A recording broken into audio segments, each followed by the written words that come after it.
What if the worst moment of your life completely changed who you are? It's hard to pick the right word when talking about my sister because obviously she's not alive anymore. Aaron was chasing his dream as a professional wrestler when he got the most devastating phone call of his life. Again, I struggle with the word gratitude because I would take my sister back in a heartbeat. In this episode of the Man Within podcast, Sathiya and Aaron will dive into the raw truth about mental resilience and the real steps to healing after loss. This is one of the most honest and inspiring stories you'll hear, so stick around. You won't want to miss it. I wanted to lead with the passing of your sister, and that whole experience. The way it happened is very close to my heart, and I had some similar experiences myself. For sure. I always, I don't know if enjoy is the right word. I always seem to find you think about gratitude for hard moments or enjoy,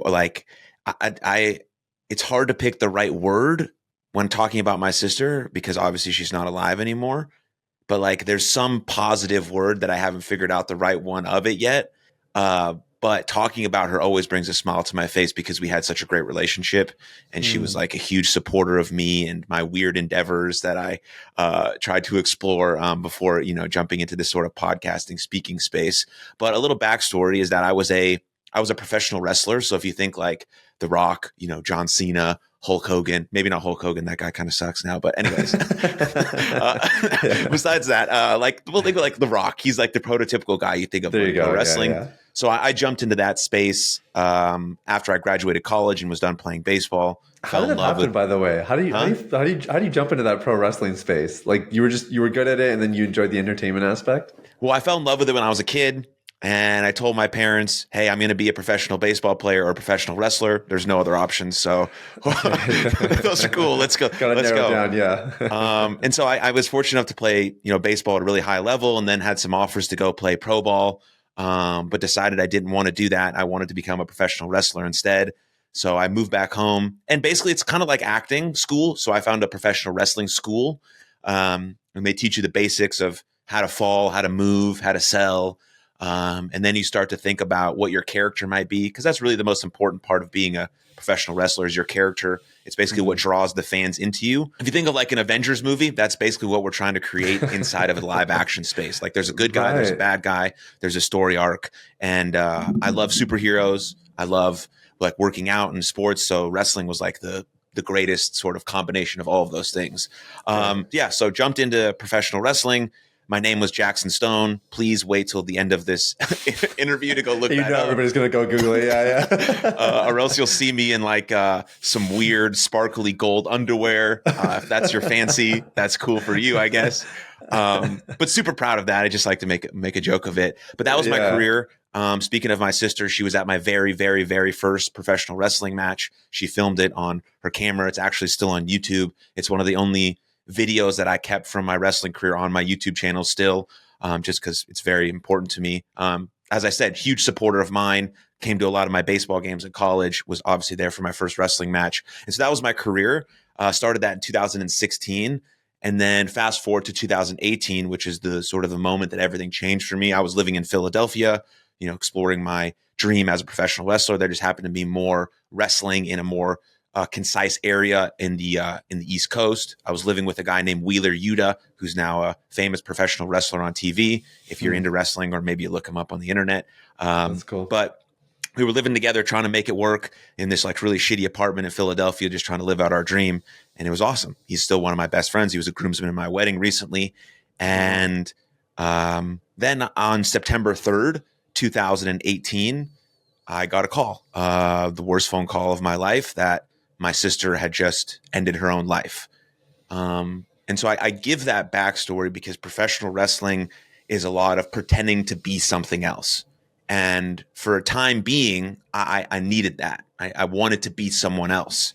But then when you get struck with or punched in the face with reality, with this is real life now, your sister is no longer alive, your parents have lost a child, my whole perspective on wrestling changed, but on who I wanted to be in the world changed. And so at the time I was pretending to be like this movie star named Jackson Stone. My moniker was Lights Camera Jackson. So it was a lot of fake stuff. As I said, I wasn't doing well financially. I was just trying to make it. I hadn't gone on TV or anything like that, but I was pretending to be something else because everyone I saw was these larger than life characters. So I wanted to portray that. And then after my sister passed, it took me a few months to get back into the ring. But when I did, I was still trying to portray that character and coming off as a bad guy after having gone through this really hard experience. And then I started exploring things about mental health and about suicide and why people do the certain things they do and how we can be proactive about our mental health. And that disconnect every time I went to a show just made me sick to my stomach. I was like, I can't like go out and pretend to be a bad guy and tell these little kids to shut up. And then when they come after the show, I want to sign their autographs, but I feel like I can't because I got to stay in character and create the disbelief because I don't want to ruin Santa Claus for them basically, or whatever the case is. And so that sort of journey over time led me to just sort of, I was still a pro wrestler because of my job, but I sort of dropped all the monikers, kept my name, Jackson Stone, and sort of became Jackson Stone Everybody, which was, morphed into my podcast and all these sorts of things. But I just became just sort of like a real person who loved wrestling. And that allowed me to create actual connection with my fans and things of that nature. And then started deeply exploring mental health and suicide prevention. And I went to a lot of support groups and try to explore my grief and what that meant for my life. And then COVID hit. Once COVID hit, you can't really wrestle in front of no fans. We tried to do shows in front of fans or no fans, and then like film it later to buy on YouTube. And it was very awkward. I felt like I was like doing a weird scene with my buddy where no one was watching, and like our noises sounded awkward. And so that was sort of the tail end of my career. I wrestled a little bit more after that. But then like officially retired a couple years ago, and then went all in on what I'm doing now with my podcast and speaking and coaching. And it's all, based on, my sister's memory and the values that she represented of, being open-hearted and kind and caring and being very like not judgmental. Like when she was alive and I was with her, I was like not any of these things that I'm trying to be now. And it took me until she passed to finally learn the lessons that my big sister was trying to teach me, which I think happens to a lot of people when they get struck with something very hard, because pain really is the only motivator for change, I think. So I'm trying to do my best now as a husband, hopefully as soon to be as a father, God willing. And, as a son, my parents and I are very close. They've been the most supportive people in the history of the world. I mean, when you're supportive of your son becoming a professional wrestler and parading around in this underwear, that's support right there for sure. There's not much else, that can be said about them, and how they've stuck together through losing a child, and how we've all gotten closer together, and how they've created a great relationship with my wife. And so, like I said at the top, there is so many great things that have come from this thing. Again, I struggle with the word gratitude because I would take my sister back in a heartbeat, obviously, but I also cannot appreciate my life now. Like so it's a weird dichotomy that I sort of struggle with thinking about. But that's what I got so far. Really powerful story, man. And I that's what really jumped out at me when you and I got introduced, was just how transparent you are about something that's, very difficult in your life. I think anyone who's willing to do that really has my respect.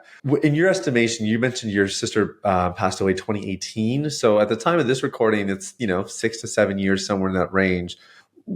How would you answer the question, why did she choose to end her life? That's a complicated question because there's many different reasons why someone would choose to end their own life. Now, again, I'm not a doctor. I'm not a clinician. This is all me speaking from personal experience, anecdote, talking to hundreds and hundreds of people about why they feel the way they feel in certain things. I think with my sister, she had very, very, very, very severe illnesses. She had severe depression, she had bipolar disorder, and she was schizophrenic. So like all three of those things combined create a very challenging experience inside one's own head. Were those diagnosed? What's that? Were those diagnosed? Yes. Yes, okay. They were diagnosed. She saw therapists and was on medication, and my parents tried to do all of the right things. And there were instances through, she battled this stuff for about 10, 11 years. It didn't come on into her life, like really onset, until she went through something really horrific her first year of college. And then sort of these things sort of blossomed. I guess that's how it worked. I mean, I don't really know that much about how it onsets or what triggers some things to happen. But so she was in some mental health institutions. Police were called a few times. So there was always like this sort of black cloud looming over us. Like, is this the time? Is this the time? Is this the time? And at some point you can't, just like be with someone 24/7. It's just not possible. Yeah. And so specifically in my sister's case, she just lost the battle with her illness, just like anyone does with potentially cancer or any life-threatening disease. Now, it just seems more traumatic and tragic because it was her own self that did it. But when you look at someone who's at the brink of that stage where their only option is they want to end their own life, they're really not thinking about, I want to die. They're thinking, I don't have another option for this fucking pain to end. I've tried everything. I've done everything. Like, I just don't know what else to do. And then your brain convinces you that this is your only option, that people would be better without you, that you're a burden, that if you just end it, everything will be fine. That was sort of my sister's case. And then it becomes the question of, is suicide selfish? And we can get into that in a second, because I think that's an important conversation that people bring up all the time. But then there's other instances, like you think about how many suicides happen with very young people, 10, 13, 14, even younger. That's horrible. Yes, of course it's horrible. And those, I think, are much different because they're probably, in my experience, based on one or two events that really destroy the person, and they don't have the ability, experience, knowledge, support to understand how they can get through it. Yeah. And those are obviously, all suicides are absolutely tragic, but we have to then teach younger people, more skills about resilience and proactive health and, creating support groups and what tools are available to them at an early age. So when they go through their first heartbreak, or they don't get invited to that party, or their friend says something mean to them, or they're getting bullied, like, it's not the whole end of their world. Yes, they're going to feel pain and sadness. Of course, that's a regular human emotion, but it's not going to drive them to say, my life is no longer worth living. And so those are the resilience skills that we have to learn early on. And then as you get older in life, in my sister's case, there are just, at least that's how I rationalize it, maybe to make myself feel better, that her illness, like, that was the tail end of her life. And, I do believe that everyone's life is sort of predetermined for a length of time. That's what we believe in Judaism. And so this is just the way her life ended based on her illness and her path. But she was able to achieve some extraordinary things. She was an engineer. She graduated from college. She worked at Raytheon, wow, while having all of these things. And shout out to Raytheon. Maybe people give them a lot of, flack for whatever they do, but they were really, really, really kind to her when she was struggling with some stuff and she needed a break and she needed less work and she needed time off. They were really understanding. So whoever was her manager, boss, or was overseeing that sort of stuff was really caring about her mental health needs. And then it just got to a point where, she felt like it was enough. And then, you look at the wake of suicide is really more catastrophic for everyone who's still alive than obviously for the person now who's no longer here.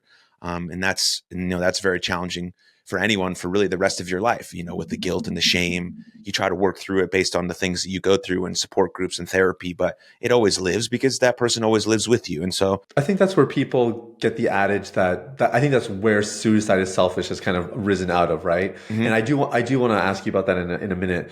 But one thing that, and I hope you don't mind me asking this, but I lost 3 friends to suicide when I was in my high school years, very much in that age range that you talked about, kind of, 14, I think, was the youngest, and maybe 18, I think, the oldest one. So kind of in those high school years. And some of them, two of them in particular, had a lot of trauma in their childhood. And I think it caught up with them and they didn't know how to cope. The one who didn't have trauma and was a little bit of the surprise story, if you will. I found out after he had passed away that he had actually attempted suicide previously. And in my personal opinion, the way that first attempt was handled was misinformed. It was really poorly handled, and I think there could have been better things. But obviously, hindsight's 20/20, and it's nobody's fault.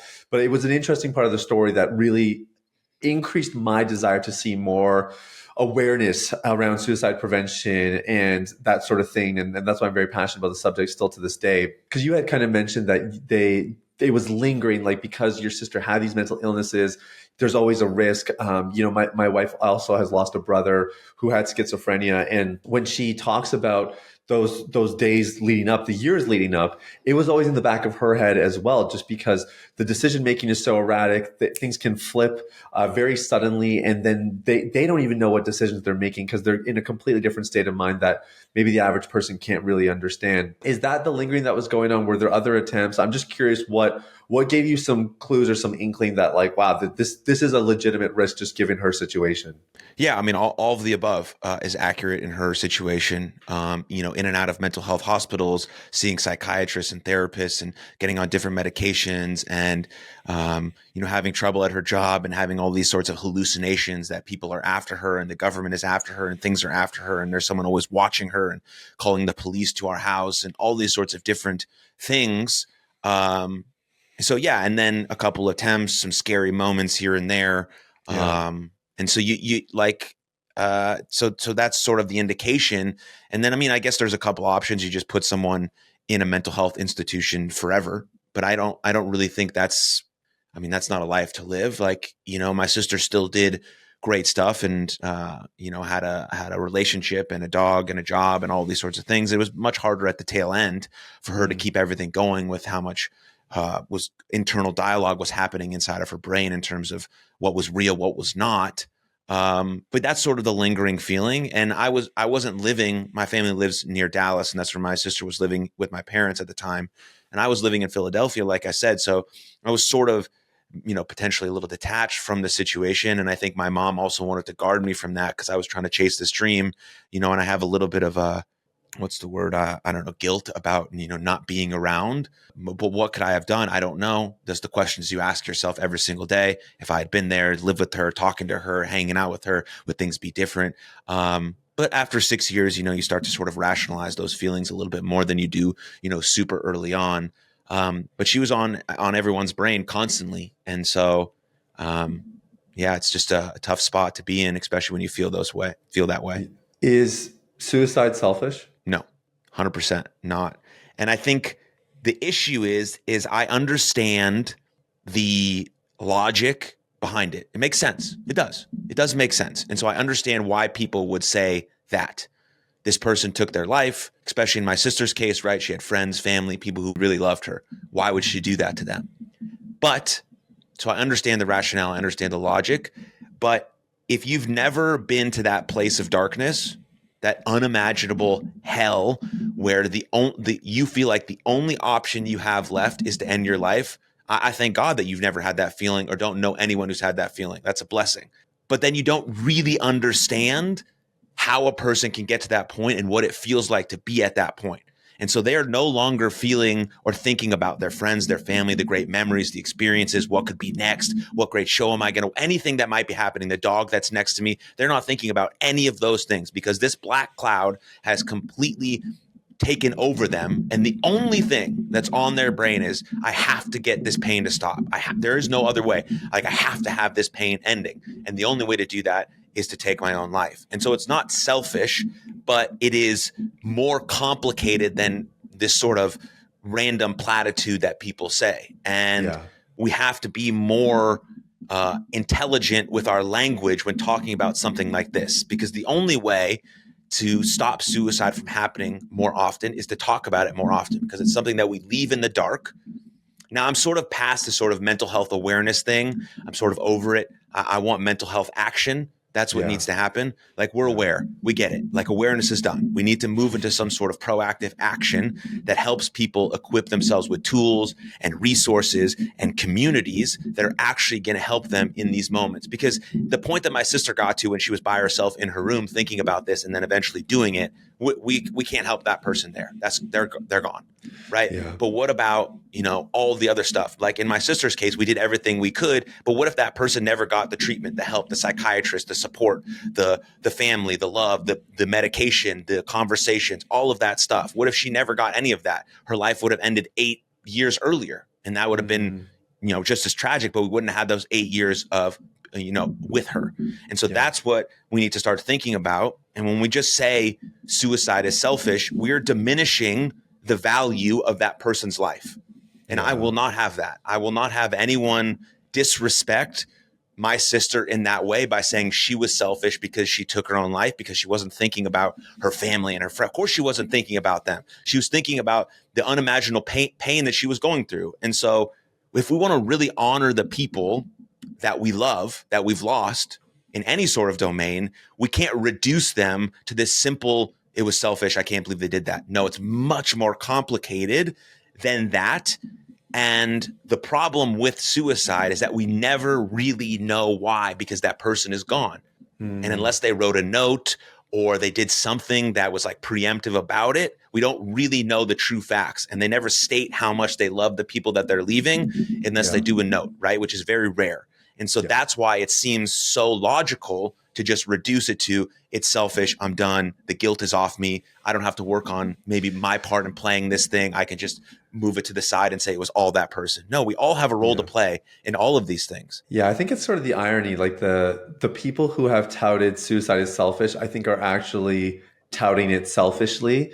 They're doing it to take the monkey off their, not the monkey off their back, but like you said, the guilt off their back.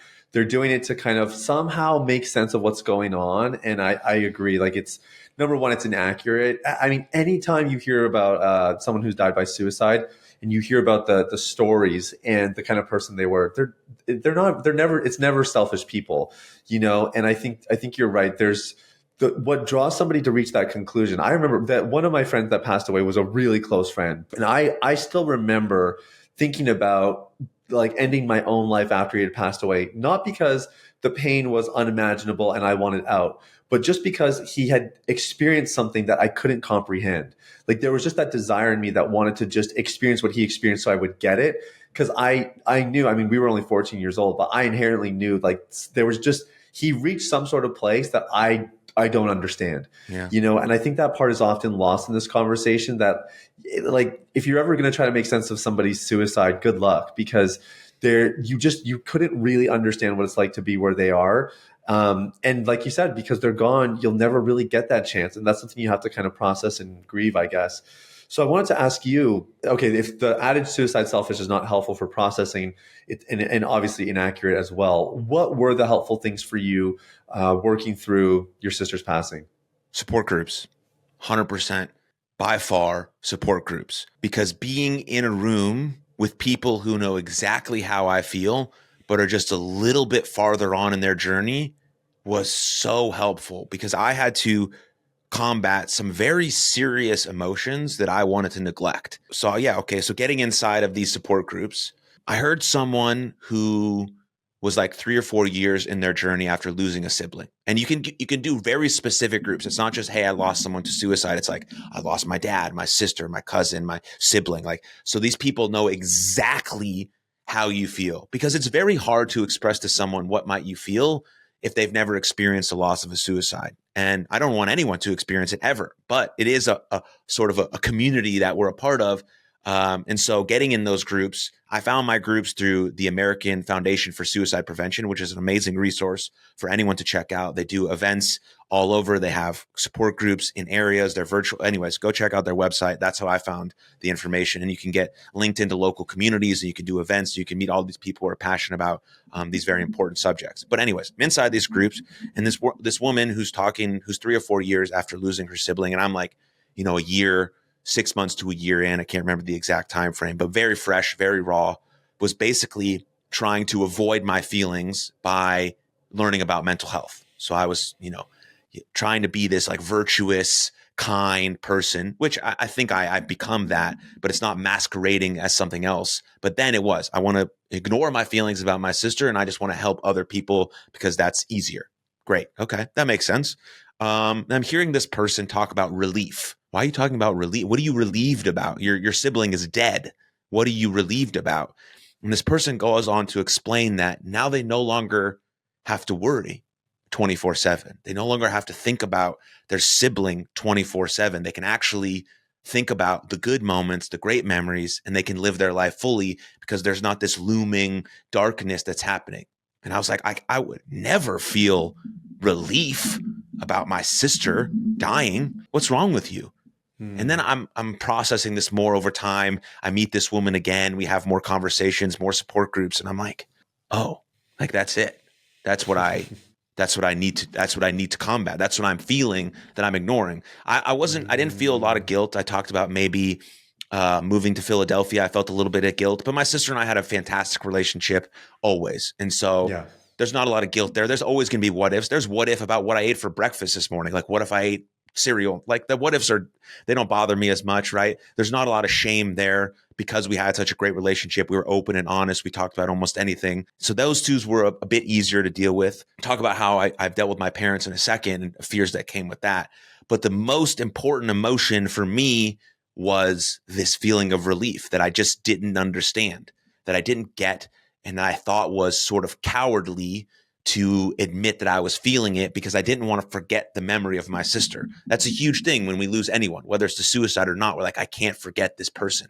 What if I forget them? What if I stop thinking about them? What if I'm happy? Like, am I allowed to be happy? They weren't happy. And so there's all that stuff. But it was really this feeling of relief. Like, wow, like I can take this like big deep breath. I can drop my shoulders finally. I don't have to be clenched all the time or thinking constantly or worrying constantly. I can actually know that my sister's in this place. She's resting. She's always with me. And there is a sense of relief that comes with that.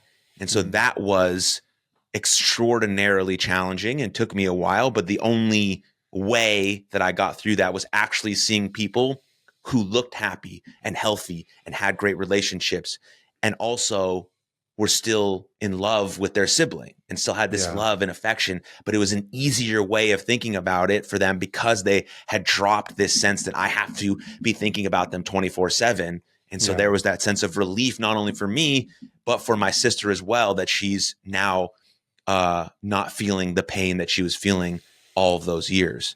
So that was challenging, but also like very, very, very freeing. It's amazing, man. Interesting to hear the power of that support group. Like it really, like I have an addictions coaching practice, and the group component is something that I stumbled into. I used to do a lot of one-on-one. We reached capacity. So we started to do groups out of necessity. And I remember that first group, just seeing the energy between everybody. The dynamic was so different. There was kind of this built-in camaraderie.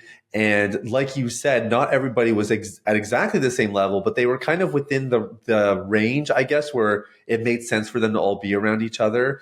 And the results were so much better as a result, because like you said, when you have somebody who's a bit ahead, they're going to be talking about stuff where you're like, what are you talking about? That doesn't make sense, or I don't get it. But if you're in that environment, if you stay immersed long enough, eventually things do start to click and it does start to make sense. So that is really, really cool. So support groups, are you still in a support group now? What are things that you're doing these days that are still helping with this area? Not as often. I mean, I still reach out to some people and we're still friends in that way, but I'm not attending on a regular basis. Now it's just sort of my go-to mental health toolkit basically now is what I'm in, sort of a maintenance stage, if you might want to call it. But like exercise is always huge for me. I work out every day. I roll jujitsu.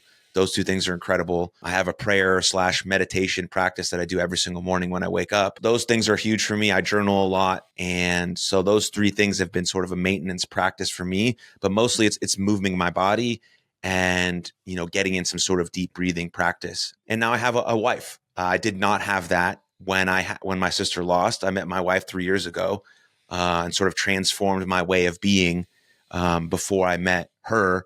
And now she's a very, very, very, very important piece of my life. And I told her on our wedding day and our vows that she's the miracle that I needed, because I was very much struggling to find something, a purpose, a plan, a person to devote my life to. And she was that. And I didn't know that I was going to meet her, but I got my life figured out in hopes that I would meet her. And I did. And that is also a very integral part of me maintaining my, mental health and my physical health and my spiritual health as well. And then I have a really strong relationship with my parents. And so that's been a blessing, my whole life. I say I'm the luckiest man in the world simply because I was born to these great people, and sort of been my greatest competitive advantage, if you'd say, throughout my whole life. I'm 32 now. And so those things are very, very important to me. But I think if you're thinking about a person listening and they want to think about their fundamentals. I build my habits. It's from this great book called Tiny Habits by BJ Fogg. Everyone should read it. It's better than James Clear's book. Sorry, James Clear. Everybody that's read that book says literally the exact same thing. Just I guess not enough people have read it yet, but yeah, it sounds like BJ Fogg is a national treasure. Everyone should hear him and read his book. But what he says basically is that you got to make your habits too small to fail. That's it. It's very, very simple. We're recording this at the beginning of 2025. So maybe you have resolutions, intentions, goals, whatever you call them, doesn't matter. Make your habits too small to fail. And if you're thinking about what habits should be, you want to eat well, move well, sleep well, and think well. Don't have to make it complicated. Pick one of those things. Okay, I want to start moving well. Okay, what's a habit that's too small to fail? Well, if I do one jumping jack 1 day a week, that's too small to fail. Now you think, oh, one jumping jack 1 day a week, really lame. Maybe it is. Maybe it is, right? But you're going to do it. Crushed it, right? You're going to be like, oh, I feel actually pretty good. Maybe I'll get a couple more. But you did it. That's a habit that's too small to fail. And all you just do is stack and stack and stack and stack, because you're not thinking about what you can do by the end of 2025. You're thinking about what your life could be like by 2028. And by 2028, you're like a movement machine. You're getting 10,000 steps. You're doing Zumba. You're going to jujitsu. You're rock climbing simply because you started with one jumping jack. You don't have to tell anyone about it. It's your starting point. And that's a huge thing for anything. So that's if you're thinking about your mental health, your movement, you want to have a better relationship with your son, you want to, stop doing this or stop doing that, because the fastest way to improve your life is to stop doing things that make you feel like shit. And that's pretty much it. Right. And so you got to eat well, move well, sleep well, and think well. And like BJ Fogg says, make your habits too small to fail. So when I'm thinking about my mental health or anything like that, or my physical health or getting better relationships, I try to simple it down into those fundamentals and then use that principle to try and move forward. So good, man. That's really good. Yeah. And you are the second guest on this podcast to shout out that book. So let's go. Everyone's doing it. I love it, man. I love it. You mentioned earlier about the transition from mental health awareness to action. And I felt a very loud yes in my heart when you said that. I haven't heard anyone articulate it that way. Tell me what you mean by that and what you're envisioning for the future. So I have this 3-step approach. It's called awareness, acceptance, and action. I think if you think about anything in your life, you can, if you boil it down to those 3 things and then use the other stuff I just talked about, you can change anything. So awareness is great, right? We can't change anything unless we're first aware of it. I think that's very important. And a lot of stuff in life, social issues, need more awareness. But I think mental health at this point, we're like aware of it. Like I live in Texas, right? There's got to be some rural communities in Texas who think depression is fake. Like I get it. Like they probably do. Sure. But majority of people who have access to the internet and Twitter and their real emotions and have, people they talk to understand that mental health is a real thing. Now, some people might think it's disconnected from our physical health. Some people might still have stigmatized, or it might be still stigmatized. Understand all of those things are still might be legit in certain sects of the population. But majority speaking, we're aware. We get it. But that doesn't do anything for me. I could be aware of my mental health all day, but if I don't know how to combat these uncomfortable feelings or think about what's happening when I feel depressed or when I feel gloomy or when I don't want to get out of bed or I've just been a little ick the last couple of days. That's why the second step of awareness has to be acceptance. That I think is an important part of where mental health awareness needs to go. We have to accept that it's actually legit. We have to accept that I'm actually might feel sad or overwhelmed, that I'm not going to feel happy all the time, that there's a range of human emotions that we're going to feel. And that what makes this life so powerful. If I was happy all the time, happiness would feel dumb. It would feel boring. But I'm sad and I'm excited and I'm dejected and I'm disappointed and I'm rejected and I'm frustrated. But when I get those moments, like recently I went on a cruise and you just look out and the ocean is clear and you're with your family, that's a peaceful, happy moment. And I would never be able to feel that if other stuff wasn't happening. And now, so we have to accept that. And I think that's an important step. And then the most important step is action. If you don't do the thing, it's never going to happen. I can think about doing the thing. I can talk about doing the thing. I can read about doing the thing. I can read more about doing the thing. I can listen to more podcasts about doing the thing. But if I don't actually do the thing, I'm never going to get better at it. And that's the same way when we have to think about our mental health. So we're aware, we accept, and now we have to move into action. What is action when we talk about mental health? Well, we just mentioned a bit of them, like moving well, eating well, sleeping well, thinking well. Those are actions. So when we think about it, we have to develop a mental health toolkit. Why?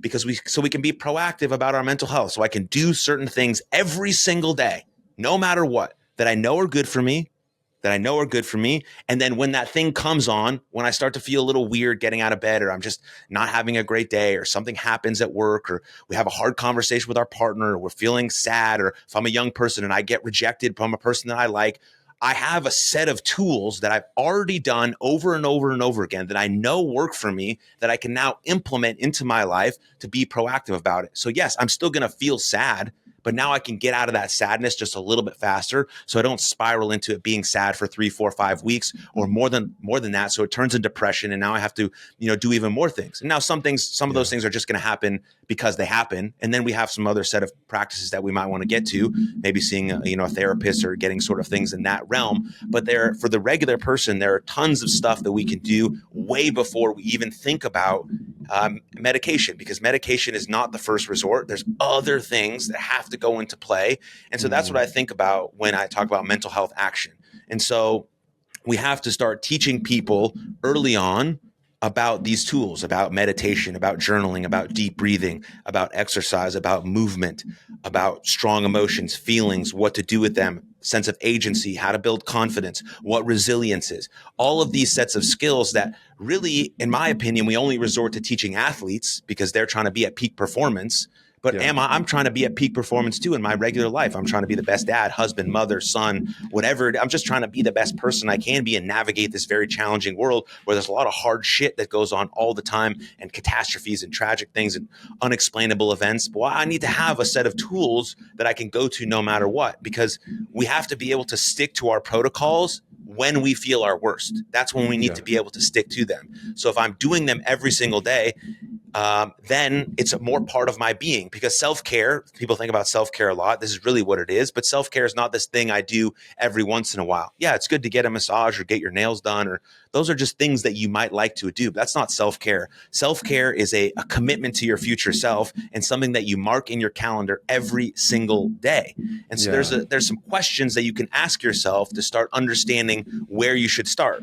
And the questions are, what is my number one self-care habit? What is the most important thing you can do every single day, no matter what, that will help you? For me, it's sleep. When I get 8 hours of sleep, I go to bed on time, I wake up on time, I feel way, way, way better. Yeah. I already exercise every day. That's just part of my being. I don't know how to not do it. I actually like it. So it's even on vacation. And so sleep has been a hard thing for me my whole life. And so that's what I prioritize as my number one self-care strategy. What is it for you? You have to implement it, put it in your calendar, make it a priority. It's a non-negotiable. And then you want to think, okay, what's one thing I need to start doing?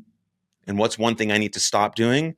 And what's one thing I need to continue doing? Those are easy questions to ask yourself about start, stop, and continue. But most importantly, you have to get this protocol down. And so it's like an algorithm. You think about, if this, then what? If I start to feel sad, then I do this. If I start to feel tired, then I do this. If I brush my teeth, then I do a push-up. Like, you start to have these rhythms that run your life. So it's just autopilot. So it's natural for you to take care of yourself on a regular basis. So you don't have to use any extra energy or willpower to take care of your physical, mental, whatever, just your well-being in general. And so that's what I mean when I say we got to move away from awareness. We got to move to action. And action is this. It's real things that you do every day in your life, because mental health is the invisible. But there are things that you can actively do to train that invisible so that you can be your best self, in greatest service to the world. So I think that's the most passionate piece of all of this. But I guess, I've sort of been screaming this whole podcast, but no, I like it. I think. I think it's good. And I think in your framework of awareness to acceptance to action, the transition to action is definitely, that's the big step, right? Awareness is work at first, especially if you think about 20 years ago, all the stigmatization around mental illness and all that. But we kind of managed to get over that hurdle. People get it. Acceptance, I feel like, has come pretty quickly. And I think you're right. This is the next step for us as a society. And it'll be interesting just to see how people do. Because I think, like you said, if it's tiny habits, I think people get it. I still feel like there's this weird human behavior. Like, you think about all the knowledge that we have about food, right? Like good food, like obviously you're in the gym all the time, so you get it. And then we know how bad McDonald's is for us. There's been documentaries about it, and yet it's still like the number one grossing fast food restaurant in the entire world. Like, this human behavior part is the part that always fascinates me. And I think that's why these conversations that you and I are having are so important. what on the preventative side of things, like if 25 years from now you got your message across perfectly to the world and the world responded and actually acted on it, what would that actually mean? Does it mean that youth are getting empowered earlier and getting informed and they're making better choices? Like, is that where this starts, or is there stuff that we can be doing with adults as well? I'm just curious for you. Like, what do you think this looks like if we go in the right direction as a society in the mental health conversation 25 years from now? That's a good question. Yes, to the youth part, we have to do it. It has to start there. But adults are not too far gone to learn any of this stuff. And I think maybe that's also partnered with it, because if we have great role models, if we have people who are emotionally regulated and, present and caring and are visibly taking care of themselves on a day-to-day basis, the kids will do that too. We have these social media platforms, right? So we need to present good role models. Now, sort of the algorithm maybe attracts more like malevolent actors who are bad faith and present terrible arguments. I get that. That's probably always going to be part of the deal, because that's just what social media is. But if we can be more in tune with ourselves, then I think we can present that as like, this is how you do it. I mean, that's how I had coaches my whole life. Like the best coaches in the world, I wanted to be like them. I wanted to be like them because they were strong and powerful and present and caring and loving. I'm like, oh, I can be that when I grow up. Same with my dad. Like the guy worked hard his whole entire life, still married, raised a couple kids. And so like, okay, that's something that I can aspire to be. And so if we're not teaching our kids now, it's just going to take longer for us to learn it later. Like, you and I had to do when we grew up to figure out our own shit and how to, be the best version of ourselves. And so it looks like that. It also looks like it just being a regular thing to do. It's not a regular thing to do now. Anytime you see someone who's like really healthy and taking care of themselves, they sort of seem like an anomaly. Like nowadays, it's really easy to get ahead because everyone sort of is not doing anything. Like the fastest way to get ahead right now is to be able to pay attention. Like if I'm just not distracted for like 3 hours a day, I could crush everyone. It's very easy. You know what I mean? It's because everyone's so distracted. They can't finish their work. There's no deep work. They're just like everywhere. I can't follow through. It's like, okay, I can pay attention to the right things at the right time for the right amount of time for like 90 minutes, a couple times a day. And I'm cruising. I can build a business in, 2 years, whatever, sort of just speaking it maybe out of my ass at that point. But you get my point. And so if that's the case, then we can, and then in 25 years, what will be the case is that everyone, we're collectively trying to be the best version of ourselves, and so that we all grow together. Because, mental health is an individual game. You have to take responsibility for your own actions. You have to have the discipline, like Jocko says, right? But a very important and also crucial part of taking care of our mental health is the community aspect. I mean, Harvard, right, did this 85-year study about how to live the good life, and you only really need two things. You need good relationships and good health. That's how you take care of your mental health. And so if that now becomes just part of our fabric, if that's what we do, we take care of ourselves, we eat well, we think well, we prioritize sleep, we work hard, we pay attention to the right things. But at the same time, we're also building a sense of community where I have people that I can go to, that I trust, that I can sit down with, who are willing to be in the trenches with me. So what it looks like in 25 years is that becomes just a normal part of our being, is that it's trickled down. It starts early. Like we're talking about all these things early, how to regulate our emotions with deep breaths and being present so that, we do feel strong emotions. And I am pretty agitated or annoyed right now, but what do I do? Okay, I can figure it out. I can figure it out because my teacher does the same thing. My teacher has a classroom full of kids and they're all screaming and yelling, and she's trying to take a deep breath and she's trying to, pass on that knowledge. And there's all sorts of these, symbiotic relationships that are happening. And so it just becomes a normal part of our being, because I have no idea, what technology will look like in 25 years. I might have, hopefully I can have like robotic arms or something, and I can actually become the superhero that I always thought I would be, even though that's right. No acting required. Yeah, that's right. Batman and Green Lantern were my favorite heroes, and they didn't have any superpowers. So maybe I guess I don't need any superpowers. Maybe just like a fancy, cool ring. But anyway, off that. But yeah, it just becomes part of who we are and the culture that we represent, and that's how I see it. Hopefully in 25 years, or maybe 50 years, or maybe 100 years. But I have faith in us as people that we can get to that point where it's just like regular to like say I'm going to spend the first 30 minutes of my day taking care of myself. I'm going to hit the gym. Workforce is like that. Maybe we get to a 4-day work week, so we have more time to spend with people that we love. And there's, there's less emphasis on like working 72 hours a day, but like, let's get as much stuff done we can in 4 hours and actually enjoy life. And, all sorts of things that potentially could happen, as we evolve as humans, but it's just a normal thing to take care of ourselves and to prioritize what's most important. Yeah. Yeah. I love that answer, man. I think it's honestly very possible. And I think a few years ago, people would have scoffed at what you just described.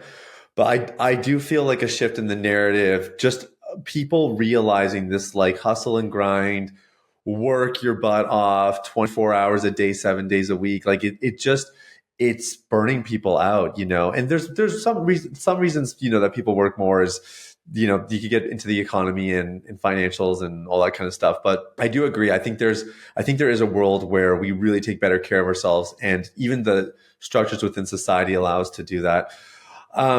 You mentioned wanting to have kids one day. What are you going to do as a father on maybe more the preventative side to ensure that your kids have, mentally stable lives and that they're healthy mentally? Yeah, so, I mean, some of the same stuff. Hopefully, I can lead by example. Like that's really, really important because I think as a coach of young kids now, like more things are caught than taught, and so that's hopefully what I can represent. Hopefully, that's what my kids see, and then when they get to the point where they can, start to do things, like we're going to learn all of these things. We're going to be active outside.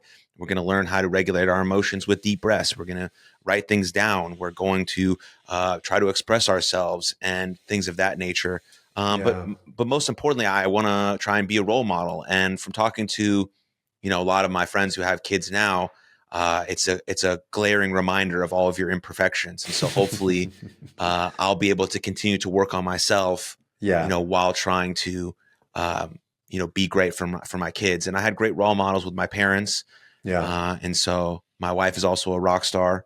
And so hopefully with all of that and the work that I've done with kids coaching baseball and learning some of those lessons early on, that I have to be in control of myself and my words have to line up with my actions, or it doesn't matter what I say, because kids can see right through that because they're really smart and they're sponges and they want to learn and they want to be influenced. That's what I hope to be as a father, and whether it's a girl or boy, doesn't matter to me. It kind of reminds me of what you said earlier when your sister passed. It forced you to mature and to develop. And I totally agree with what you said. I think there's a lot of things, even people listening and watching right now, there's a lot of things that we're thinking about doing, things that I know I should be doing.